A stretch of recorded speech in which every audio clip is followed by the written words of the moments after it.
कोल्हापूर पाटबंधारे मंडळ कार्यालयाच्या प्रांगणात भारतीय स्वातंत्र्य दिन उत्साहपूर्ण वातावरणात पार पडला.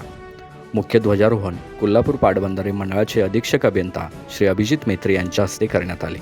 या प्रसंगी उपअधीक्षक अभियंता श्री संजय पाटील, स्मिता माने, कार्यकारी अभियंता कोल्हापूर पाटबंधारे विभाग उत्तर, श्री डी शिंदे, कार्यकारी अभियंता कोल्हापूर पाटबंधारे विभाग दक्षिण, रोहित बांदिवडेकर, कार्यकारी अभियंता मध्यम प्रकल्प विभाग क्रमांक 2 कोल्हापूर, उपविभागीय अभियंता मिलिंद किटवाडकर, अशोक पवार, वैजनाथ स्वामी आदी उपस्थित होते.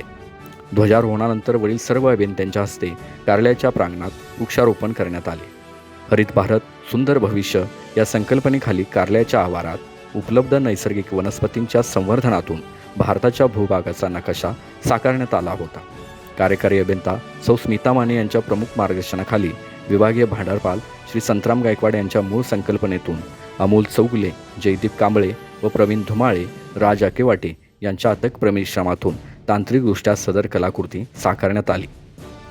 निसर्गाशी एकरूप असलेली जीवनशैलीच मनुष्याला सुंदर भविष्य देऊ शकेल. निसर्गाचे संवर्धन प्रत्येक नागरिकांनी करणे अत्यंत गरजेचं आहे.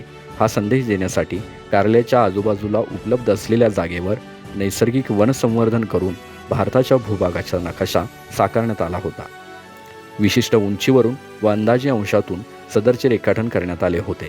निसर्ग ही मनुष्याच्या सर्वांगीण विकासाची पूर्वअट असून मनुष्याने जीवन व्यतीत करताना निसर्ग संवर्धनाची जाणीव ठळकपणे आपल्या मनात रुजवावी, हा संदेश या कलाकृतीमागे होता.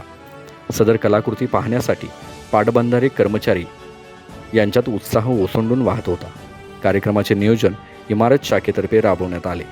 परिणिता कांबळे यांनी कार्यक्रमाचे सूत्रसंचालन केले.